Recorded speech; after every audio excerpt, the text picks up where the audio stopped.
తెలంగాణలో హెచ్సియు భూముల వ్యవహారం ప్రకంపనలు రేపుతుంది. హెచ్సియులో 400 ఎకరాలను స్వాధీనం చేసుకునే విషయంలో ప్రభుత్వానికి అడ్డంకులు ఎదురవుతున్నాయి. అందుకే తెలంగాణ రాష్ట్ర వ్యవహారాల ఇన్ఛార్జ్ మీనాక్షి నటరాజన్ రంగంలోకి దిగారా? నేరుగా సెక్రటేరియట్లోకి ఎంట్రీ ఇచ్చి మంత్రులు అధికారులతో సమీక్ష నిర్వహించారా? అసలు గాంధీ భవన్కే పరిమితం కావాల్సిన పార్టీ ఇన్ఛార్జ్ ప్రభుత్వంలో జోక్యం చేసుకోవడంపై ఎలాంటి చర్చ జరుగుతుంది?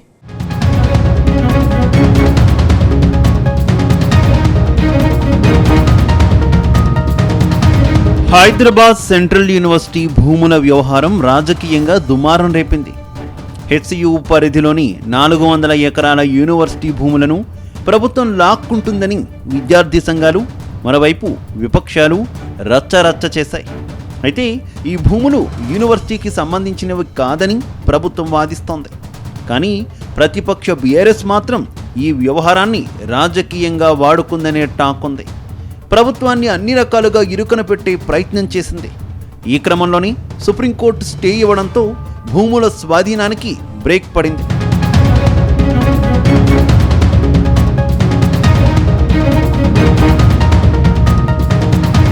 ఇప్పటికే హెచ్సియు భూములను లాక్కోవడాన్ని బీఆర్ఎస్ వర్కింగ్ ప్రెసిడెంట్ తీవ్రంగా ఖండించారు. తమ ప్రభుత్వం అధికారంలోకి రాగానే హెచ్సియుకు సంబంధించిన 400 ఎకరాలను ఎకో పార్కుగా మారుస్తామన్నారు. హెచ్సియు భూములను ఎవరూ కొనుగోలు చేయొద్దని సూచించారు. ఆ భూములను ఎవరు కొనుగోలు చేసినా నష్టపోతారని హెచ్చరించారు. ఇంకో 3 ఏళ్లలో వచ్చేది తమ ప్రభుత్వమేనని, ఒకవేళ ఎవరైనా కొనుగోలు చేస్తే ప్రతి ఇంచు భూమిని మళ్లీ వెనక్కి తీసుకుంటామని స్పష్టం చేశారు. హెచ్సియు భూములను కాపాడే బాధ్యత తమదేనన్నారు కేటీఆర్. ఫ్యూచర్ సిటీకి 14,000 ఎకరాలు ఉండగా హెచ్సియు భూములు ఎందుకని ప్రశ్నించారు. ఆ 400 ఎకరాలను ఎట్టి పరిస్థితుల్లో, ఇది కేసీఆర్ గారి మాట, మా పార్టీ మాట, మా పార్టీ తరఫున మేము మాటిస్తున్నాం, 3 ఏళ్లలో మేము ఖచ్చితంగా మళ్ళీ ప్రభుత్వంలోకి వస్తున్నాం. ప్రభుత్వంలోకి వచ్చిన తర్వాత మేము ఆ 400 ఎకరాలని మొత్తం హైదరాబాద్లో, మొత్తం తెలంగాణలోనే అతి పెద్ద ఈకో పార్క్గా ఏర్పాటు చేస్తాము. ఇప్పుడే నేను స్పష్టంగా చెప్తా ఉన్నా, ఈరోజు ఎవరైనా రేవంత్ రెడ్డి విసిరే బిస్కెట్ల కాశపడి, రేవంత్ రెడ్డి చెప్పే మాటల కాశపడి ఆ ల్యాండ్ 1 ఇంచ్ ఎవరన్నా కొనుక్కున్నా మళ్ళా కుండ బదులు కొట్టినట్టు చెప్తున్నా, మమ్మల్ని తర్వాత అనొద్దు. ఖచ్చితంగా ప్రతి ఇంచ్ తిరిగి వెనక్కి తీసుకుంటాము. ఒక అద్భుతమైన ఈకో పార్క్, ఎట్లా అయితే ఒక సెంట్రల్ పార్క్ ఉంటుందో మన్హాటన్లో, ఆ స్థాయిలో ఒక అద్భుతమైన ఈకో పార్కును హైదరాబాద్ ప్రజలకి గిఫ్ట్గా అందిస్తాము. అటు హెచ్సియు భూముల అమ్మకాలపై బీజేపీ కూడా ఫైర్ అయింది. సీఎం రేవంత్ రెడ్డి చర్యలను కేంద్ర మంత్రి బండి సంజయ్ తీవ్రంగా ఖండించారు.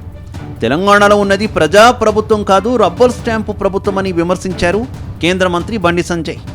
రాజ్యాంగాన్ని రక్షించండి అంటూ చెప్పే రాహుల్ గాంధీ తెలంగాణలో మాత్రం తొంగలో తొక్కుతున్నారని మండిపడ్డారు. హెచ్సియు విషయంలో ఏఐసిసి ఇన్ఛార్జ్ జోక్యం చేసుకోవడం, అధికారిక సమావేశాల్లో పాల్గొనడాన్ని బండి సంజయ్ తీవ్రంగా తప్పుపట్టారు. హెచ్సియుతో పాటు ప్రభుత్వ సమావేశాల్లో ప్రత్యేక ఆహ్వానితులుగా ఏఐసిసి నేతలు పాల్గొంటున్నారని విమర్శించారు. రాజ్యాంగాన్ని పూర్తిగా భ్రష్టు పట్టించారని ఆరోపించారు. తెలంగాణలో నాయకత్వ లోపం కనిపిస్తోందన్నారు.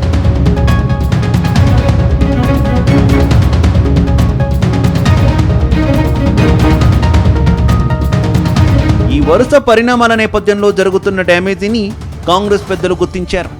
నేరుగా తెలంగాణ రాష్ట్ర వ్యవహారాల ఇన్ఛార్జిను రంగంలోకి దింపడం ఇప్పుడు చర్చనీయాంశంగా మారింది. అయితే ఇప్పటి వరకు ప్రభుత్వ కార్యక్రమాల్లో జోక్యం చేసుకుని మీనాక్షి నటరాజన్ ఇప్పుడు నేరుగా సెక్రటేరియట్లో మంత్రుల సమీక్షా సమావేశం నిర్వహించినట్టు తెలుస్తోంది. రేవంత్ సర్కార్ నియమించిన మంత్రుల కమిటీలో సమావేశమై కంచె గచ్చిబౌలి భూముల వివాదంపై ఆరా తీసినట్టు సమాచారం. అసలు కంచె గచ్చిబౌలి భూముల యాజమాన్య హక్కుల నుంచి మొదలు ప్రస్తుతం జరుగుతున్న అన్ని విషయాలను అడిగి తెలుసుకున్నారట. అటు ఎన్ఎస్యుఐ నేతలతోనూ ఆమె సమావేశం జరిపినట్టు తెలిసింది. ఈ సమావేశాలకు సంబంధించిన అన్ని అంశాలతో కాంగ్రెస్ హైకమాండ్కు ఓ నివేదిక ఇచ్చేందుకు రెడీ అయ్యారని సమాచారం.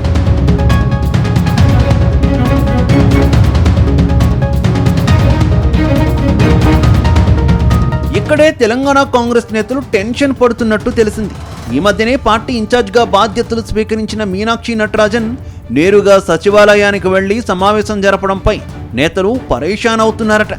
గాంధీ భవన్కు పరిమితం కావాల్సిన పార్టీ ఇన్ఛార్జ్ ఏకంగా అధికారిక సచివాలయానికి రావడంపై సీఎంతో పాటు కొందరు మంత్రులు షాక్ అయ్యారట. పార్టీ ఇన్ఛార్జ్ నేరుగా ప్రభుత్వంలో జోక్యం చేసుకోవడం ఏంటని గుసగుసలాడుతున్నట్టు తెలిసింది. వాస్తవానికి హెచ్సియు భూముల వ్యవహారంపై ప్రభుత్వం నియమించిన మంత్రుల కమిటీతో అధికారికంగా ముఖ్యమంత్రి సమీక్ష నిర్వహించాల్సి ఉంటుంది. కానీ పార్టీ ఇన్ఛార్జ్గా ఉన్న మీనాక్షి నటరాజన్ మంత్రుల కమిటీతో సమీక్ష నిర్వహించడం, అది అధికారిక సచివాలయంలో జరగడం ఏంటని నేతలు చెవులు కొరుక్కుంటున్నారట. అంతేకాదు, ఢిల్లీ పెద్దల ఆదేశాలతోనే పార్టీ ఇన్ఛార్జ్ సమీక్ష నిర్వహించారా లేక ఆమె స్వతహాగా ఈ నిర్ణయం తీసుకున్నారా అని ఆరా తీస్తున్నారట. అసలు సచివాలయంలో మీటింగ్ వెనుక ఏం జరిగింది, దానికి దారి తీసిన పరిస్థితులను తెలుసుకునే ప్రయత్నంలో మరికొందరు నేతలు ఉన్నారని తెలుస్తోంది.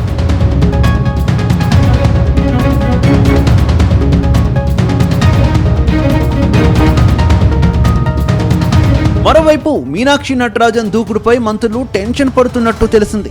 పార్టీ ఇన్ఛార్జ్ కేవలం హెచ్సియు భూముల వ్యవహారానికే పరిమితం అవుతారా లేక ఇక మీదట ప్రభుత్వ వ్యవహారాలను నేరుగా ఎంట్రీ అవుతారా అని ప్రశ్నలు వేసుకుంటున్నారట. ఆమె ప్రభుత్వ కార్యక్రమాల్లో నేరుగా జోక్యం చేసుకుంటే ఇబ్బందులు తప్పవనే టాక్ వినిపిస్తోంది.